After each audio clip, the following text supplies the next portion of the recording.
तो पिछले एपिसोड में हमने देखा कि शुरू में फेंग और लिंजुआन की टीम काफी अच्छा फाइट कर रही थी, लेकिन धीरे धीरे करके वो अर्थ क्रैन वाले लोग समझ गए थे कि हमें इन दोनों को कैसे हराना है। जिसके बाद हम देखते हैं कि उन दोनों ने टीम अप करके एक प्लान बना लिया था। वो पहले से ही फेंग को एक जगह में कैद कर देते हैं ताकि वो अपनी जगह से हिल ना पाए। उन लोगों का प्लान बहुत ज्यादा सिंपल था। वो लोग सोच रहे थे कि हमें कुछ भी करके पहले फेंग को हराना होगा, जिसके बाद लिंजुआन को हराना कोई ज्यादा मुश्किल नहीं, और इसीलिए वो वॉरियर फेंग पर एक बहुत बड़ा एस्टेरॉइड गिराने वाला था।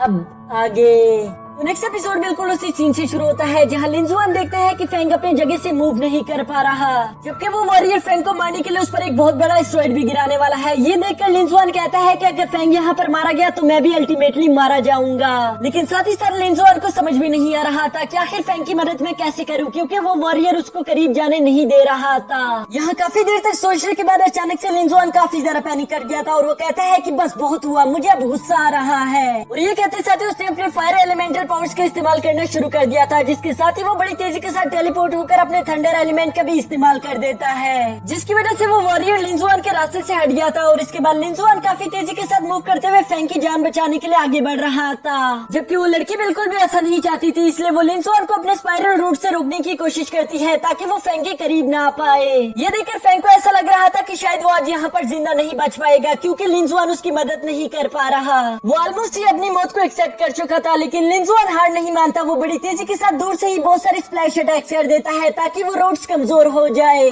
जिसके होते साथ ही हम देखते हैं कि फेंग ने भी अपने फुल पावर्स का इस्तेमाल करना शुरू कर दिया था। और इसी वजह से हम देखते हैं कि वो उन रूट्स को तोड़कर बाहर आ जाता है। यहाँ उन रूट्स के कुछ नुकीले कांटे बड़ी तेजी के साथ जाकर चीफ गेस्ट को लगने ही वाले थे, लेकिन वो अपनी पावर से काफी आसानी के साथ उसे वहीं पर रोक देते हैं। मानो ऐसा लग रहा था कि इन कांडों की इतनी ज्यादा तेज रफ्तार भी उसके सामने कुछ नहीं थी, जो देखकर मिस लिया भी काफी ज्यादा शॉक हो गई थी। वो कहती है कि ये चीफ गेस्ट जितना शांत लग रहा है ये उतना शांत नहीं, ये अंदर से बहुत ज्यादा खतरनाक है। असल में मिस लिया को यहाँ पर उस चीफ गेस्ट के बारे में कुछ ज्यादा मालूम नहीं था, लेकिन वो जान चुकी थी कि ये चीफ गेस्ट बहुत ज्यादा पावरफुल है। यहाँ फेंग के उस जाल से आजाद होने के बाद वो देखता है कि अभी भी वो एस्टेरॉइड काफी तेजी के साथ उसके करीब आ रहा है, जबकि वो लड़की दोबारा से उसे रूट के अंदर फंसाने की कोशिश कर रही थी।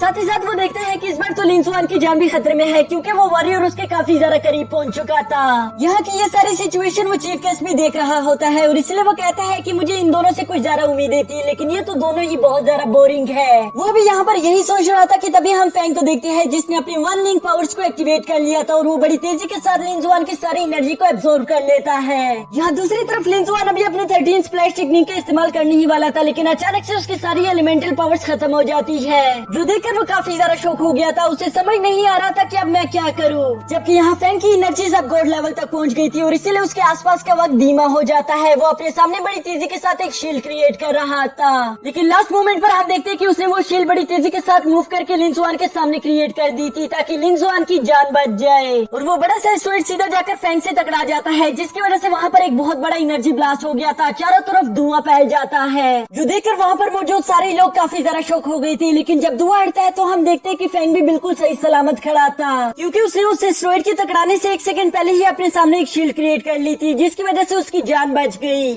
ये देखकर वो चीफ गेस्ट कहता है कि मानना पड़ेगा कि इस लड़की की टाइमिंग काफी अच्छी है। जबकि दूसरी तरफ हम देखते हैं कि अब फेंग की एनर्जी गॉड लेवल्स तक पहुंच गई थी, इसीलिए वो काफी तेजी के साथ मूव करते हुए उस वॉरियर को एक जोरदार हिट कर देता है, जिसकी वजह से वो पीछे गिर गया था। ये देखकर उस वॉरियर के पार्टनर को काफी ज्यादा गुस्सा आ जाता है, और इसीलिए वो अपने रूट्स का इस्तेमाल करते हुए दोबारा से फेंग पर अटैक करने की कोशिश करती है। पर अब फेंग की एनर्जी काफी ज्यादा हाई थी, तो इसलिए वो अपने शील्ड से बहुत ही आसानी के साथ उन सारी की सारी रूट्स को वहीं पर काट देता है। साथ ही साथ हम देखते हैं कि फेंग ने अपने मैजिकल बुक का इस्तेमाल करते हुए उस लड़की के आसपास एक शील्ड क्रिएट कर दी थी, जिसकी वजह से वो लड़की अपनी जगह पर ही ट्रैप हो जाती है। वो लड़की यहाँ पर इतनी बुरी तरीके से फंस चुकी थी कि अगर वो जरा सा भी हिलती तो उसकी जान चली जाती, जो देखकर उस वॉरियर को काफी ज्यादा गुस्सा आ गया था। इसीलिए वो इसी गुस्से के साथ खड़ा होकर इन दोनों पर अटैक करने के लिए आगे बढ़ने ही वाला था कि तभी लिंजुआन फेंग के सामने आकर उसे कहता है कि अब इसको मैं रोकूंगा। और ये कहते साथ ही हम देखते हैं कि फेंग ने काफी ज्यादा गुस्से में आकर अपनी फायर एलिमेंटल पावर्स को इस्तेमाल करना शुरू कर दिया था। वो यहाँ पर इतने ज्यादा गुस्से में था कि उसे मालूम ही नहीं होता कि कब उसने अपने ऊपर एक बहुत बड़ा एनर्जी फायरबॉल बना लिया है। यहाँ तक कि फैंग भी उसे रोकने की कोशिश करता है, क्योंकि अगर एक बार उसने इस फायरबॉल का इस्तेमाल किया तो वो वॉरियर बिल्कुल भी जिंदा नहीं बचेगा। लेकिन लिंजुआन उसकी कोई भी बात नहीं सुनता और हम देखते हैं कि उसने फौरन से उस फायरबॉल से अटैक कर दिया था, जिसे देखकर वो वॉरियर काफी ज्यादा डर गया था और वो कहता है कि मैं हार मानता हूँ, जिसकी वजह से हम देखते हैं कि वो होस्ट बड़ी तेजी के साथ उसके सामने आ गई थी और वहाँ पर आते ही वो अपने मैजिकल स्टाफ का इस्तेमाल करते हुए उस फायरबॉल की सारी एनर्जी को एब्जॉर्ब कर लेती है, जिसके साथ ही वो कहती है कि फैंग और लिंजुआन ये मैच जीत गए।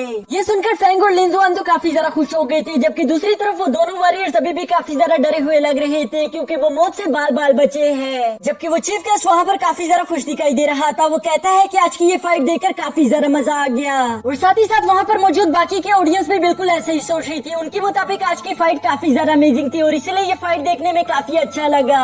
इसके बाद नेक्स्ट सीन में हम देखते हैं कि लिंजुआन और फैंग अभी उस फाइट से बाहर आ चुके थे, जहाँ लिंजुआन अभी भी फैंग पर बहुत ज्यादा गुस्सा कर रहा था। वो फैंग से कहता है कि आखिर तुम्हारी हिम्मत कैसे हुई, तुमने बिना पूछे मेरी पावर्स मुझसे कैसे ले ली थी, तुम्हारी वजह से वहाँ पर मेरी जान खतरे में आ गई थी, अगर मुझे कुछ हो जाता फिर। जिस पर फैंग कहता है तुम अभी भी जिंदा हो तो इसलिए टेंशन लेने की कोई बात नहीं, और वैसे भी अगर मैंने वहाँ पर तुम्हारी पावर्स ना ली होती तो तुम्हें अच्छे से मालूम है कि हम वो फाइट ना जीत पाते और इस तरह से हम कंपटीशन से बाहर हो गए होते। जो सुनकर अब लिंजुआन भी थोड़ा सा सीरियस हो गया था। वो कहता है कि तुमने बिल्कुल ठीक कहा, आज हम ये फाइट बहुत ज्यादा मुश्किल से जीते हैं, लगता है कि हम दोनों को और भी ज्यादा मेहनत करनी होगी ताकि हम इस कंपटीशन को जीत जाए, वरना हम एक दूसरे से अनलिंक कभी भी नहीं हो पाएंगे।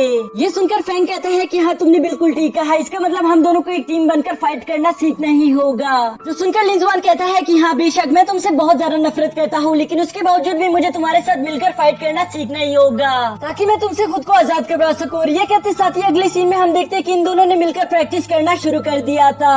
ये दोनों मिलकर एक दूसरे के साथ कंबाइंड फॉर्मेशन अटैक सीख रहे थे ताकि हम दोनों मिलकर अपने एनिमीज को चुमका कर हरा सके। ये लोग काफी देर तक एक डमी को अपना एनिमी बनाकर उसके साथ फाइट प्रैक्टिस कर रहे थे और इसी के दौरान वो उसको काफी बुरी तरीके से डैमेज भी कर देते हैं, जिसकी वजह से लिंजुआन को काफी ज्यादा खुशी हो रही थी और वो चुप चुप कर मुस्कुरा भी रहा था। यहाँ पर फैंग को पहले तो कुछ समझ नहीं आता कि आखिर वो ऐसा क्यों कर रहा है, लेकिन वो जैसे उस डमी का कैप हटाता है वो देखता है कि उस डमी पर मेरी तस्वीर लगी हुई है, जो देखकर उसे काफी ज्यादा गुस्सा आ गया था। ये देखकर लिंजुआन उसे कहता है कि अबे रुक जा, मैं तुम्हें समझा सकता हूँ, मैं तो बस खुद को मोटिवेट करने के लिए ऐसा कर रहा था। लेकिन फैंग उसकी कोई बात नहीं सुनता और वो उसके पीछे भागता वो उसे पीटना शुरू कर देता है और इसी तरह हम देखते हैं कि वो उसे शाम तक दौड़ा दौड़ा कर पीट रहा था। यहाँ पर इन दोनों की ये क्यूट सी फाइट चल रही थी, जबकि दूसरी तरफ झाड़ियों से हम देखते हैं कि एक डीमन वुल्फ इन दोनों पर नजरें रखे हुए था और साथ ही साथ वो किसी से कहता है कि क्या ये दोनों इतने ज्यादा जरूरी है जो हम इन दोनों पर नजरें रखे, क्योंकि इन दोनों को यूँ देखकर तो मुझे नहीं लग रहा कि ये दोनों जरा से भी पावरफुल होंगे। पर वो लड़की वाली आवाज उस डीमन वुल्फ से कहती है कि नहीं, मैं जानती हूँ कि ये दोनों काफी ज्यादा पावरफुल है, इसलिए तुम्हें इन दोनों पर नजर रखनी होगी ताकि हम इन दोनों के सारे मूव्स के बारे में जान सके, वरना ये लोग हमें चैंपियनशिप में हरा सकते हैं। और इसी के साथ हमारा ये एपिसोड भी यहीं पर खत्म हो जाता है।